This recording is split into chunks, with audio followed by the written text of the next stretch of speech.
আল্লাহ যখন যা করে বান্দার ভালোর জন্য করে। হয়তো প্রথমের দিকে আমরা সেটা বুঝতে পারি না, কিন্তু সময়ের পরিক্রমায় যখন বাস্তবতা নিয়ে সামনে আসে, দিন শেষে আমরা বলতে বাধ্য হই আসলেই ওই দিন ওই ঘটনাটা হওয়াতে ভালোই হয়েছে।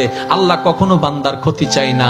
আল্লাহ যদি ক্ষতি চাইতেন সকালের নামাজ না পড়ার কারণে কান্না করে দিতে পারতেন, যদি আল্লাহ ক্ষতি চাইতেন দুপুরে নামাজ না পড়ার কারণে ল্যাংড়া করে দিতে পারতেন। আল্লাহ সেটা চান না। আল্লাহ চাই বান্দার সব সময় ভালো। আর মা তো দেখেন জন্ম দেওয়ার কারণে সন্তানের তো অপরাধ করার পরও মা সন্তানের প্রতি কতই ভালোবাসা, কতই মায়া, বাবার কাছ থেকে সন্তানের পিঠকে বাঁচাই ফেলছে, এরকম হাজারো মা আছে ওই মায়ের জন্য।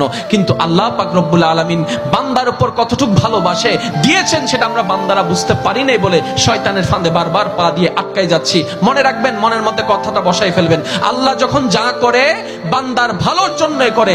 একদিন না একদিন সেই ভালোটা আপনার বিবেকে এবং মনে প্রমাণ হয়ে সামনে চলে আসবে। আমি বুঝাতে চাচ্ছি আমাদের সাথে সবচেয়ে কানেকশন কার বেশি ভালো থাকতে হবে, বান্দা হিসেবে আল্লাহর, উম্মত হিসেবে নবী রাহমাতুল লিল আলামিনের। এখানের ভিতর যে কেউ চাইলে জীবন সাজাই ফেলতে পারবে। আমি বলছি যে কেউ, anybody, you can do it, not impossible. Because impossible শব্দটাকে যদি একদম ভালো করে গভীরভাবে দেখেন, সেখানের ভিতর আপনি আশ্চর্যভাবে একটা জিনিস দেখবেন। ইম্পসিবল একটু যদি ডিফাইন করেন, ভাগ করেন, দেখবেন I am possible. Impossible, possible কে আলাদা রাখেন, আই এম কে আলাদা রাখেন। I am possible. ইম্পসিবল শব্দটাই আপনাকে জানান দিচ্ছে আমি অসম্ভব নই, যদি রবের রহমত থাকে আমি তোমার জন্য সম্ভব। বিদেশে যাওয়ার আগে আপনার এলাকায় দেখেন টিকিট চলে আসছে, ভিসা চলে আসছে, টিকিটের টাকা নেই, অনেক ছিল, কেমনে কেমনে টাকার ব্যবস্থা হয়েছে, সে বিদেশ চলে গিয়েছে। এখানে অনেক ব্যবসায়ী আছে, ব্যবসা শুরু করার সময় সেই পরিমাণ টাকা ছিল না, কেমনে কেমনে ব্যবসা শুরু হয়েছে।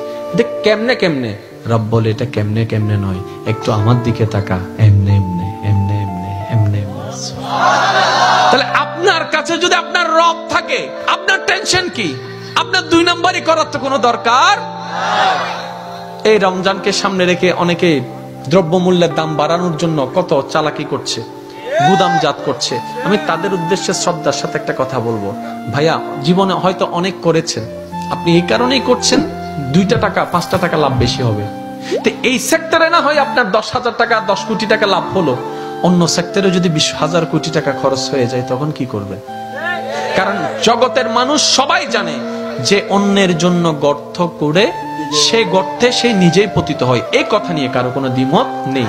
যে অন্যের কষ্টের কারণ হয় সে নিজের জীবনে কষ্টকে দাওয়াত দেয়, এই কথা নিয়ে কারো কোনো দ্বিমত নেই। আপনি ধর্মের কথা বাদ দেন, একজন মানুষ হিসেবে চিন্তা করে দেখেন, যারা কোটিপতি তারা বাজারে যাচ্ছে না, অফিস থেকে টাকা দিয়ে দিচ্ছে, ঘর থেকে স্লিপ দিয়ে দিচ্ছে, ফোন করলে বাজার চলে আসতেছে, হিসাবও নিচ্ছে না। কিন্তু আমাদের মতো যারা গরিবরা আছে, দিনে এনে দিনে খায়, অল্প কিছু টাকা ইনকাম করে সেখান থেকে কিছু ভাগবটারা করে চাউল নেই, অল্প করে চাউল নেই, অল্প করে ডাল নেই। একবার ভেবে দেখেন তো, আপনি যেগুলাকে মওজুদ করে দাম বাড়িয়ে দিচ্ছেন, এগুলা আপনি আমি কেউ বানাই নাই, সব রবের দেওয়া নিয়ামত। আমরা দান রোপণ করেছি, ওইটাকে ধান বানিয়ে দিয়েছেন রব। আমরা বীজ বপন করেছি, গাছ বানিয়ে দিয়েছেন রব। আর একটু জোরে বলেন না সুবহানাল্লাহ।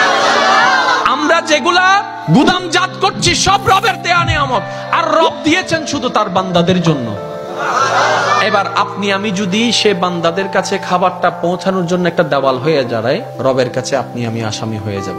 আমি শ্রদ্ধার সাথে বলবো, আপনার যা দরকার আপনার রব আপনাকে দিবে, আপনি শুধু অন্তর থেকে সবার কাছে খাবারটা পৌঁছায় দেন।